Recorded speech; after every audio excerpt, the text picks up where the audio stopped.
लड़के ने जैसे ही रोबोट की जैकेट पहनी, दरवाजे की आवाज आई और अंदर आने वाला वाकई में नकली सिक्योरिटी गार्ड बना चोर था। लड़का तुरंत डर के मारे जड़ हो गया और उसे टीचर की बात याद आने लगी कि दरवाजे पर दस्तक देकर घर की चीजें चुराई जा सकती हैं।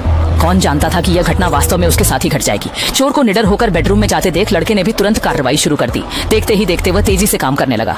चोरी से पहले सफलतापूर्वक बाहर भाग गया, लेकिन यह सब उसके कार्य करने से पहले की कल्पना मात्र थी। जैसे ही उसने एक कदम आगे बढ़ाया, मशीन का सच जान लिया। चोर ने आवाज सुनी और तुरंत लिविंग रूम में जांच करने पहुंचा। अच्छी बात यह थी कि चोर ने उसे घर के स्मार्ट रोबोट के रूप में समझा और ध्यान नहीं दिया, बल्कि घर की कीमती चीजों को खोजना जारी रखा।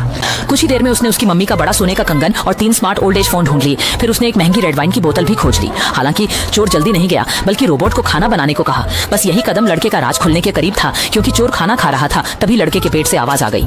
चोर ने तुरंत कुछ गड़बड़ महसूस की और जल्दी से उसे उठाकर कमरे में ले गया। उसे खोलने की तैयारी करने लगा। जैसे ही लड़के का भेद खुलने वाला था, तभी दरवाजे की घंटी बजी। दरअसल उसके दोस्त खेलने के लिए आए थे। इससे लड़के को थोड़ी राहत मिली, लेकिन हालांकि ये दोनों दोस्त भी बहुत होशियार थे। उन्होंने देखा कि घर में अचानक एक सिक्योरिटी गार्ड आ गया है और घर में अजीब सी गड़बड़ी हो रही है, तो उन्हें कुछ गड़बड़ लगी। वे तुरंत कमरे से बाहर निकले और चुपचाप पुलिस को सूचना दी। कुछ समय बाद जब असली सिक्योरिटी गार्ड मौके पर पहुंचा, तो उसने तुरंत नकली गार्ड की पहचान कर ली और उसी समय उस चोर को पकड़ लिया। आखिरकार पुलिस चोर को थाने ले गई। अकेले घर में रहने वाले बच्चों को हमेशा यह याद रखना चाहिए कि दरवाजे और खिड़कियां अच्छी तरह से बंद रखें और अगर कोई अजनबी दरवाजा खटखटाए तो दरवाजा न खोलें।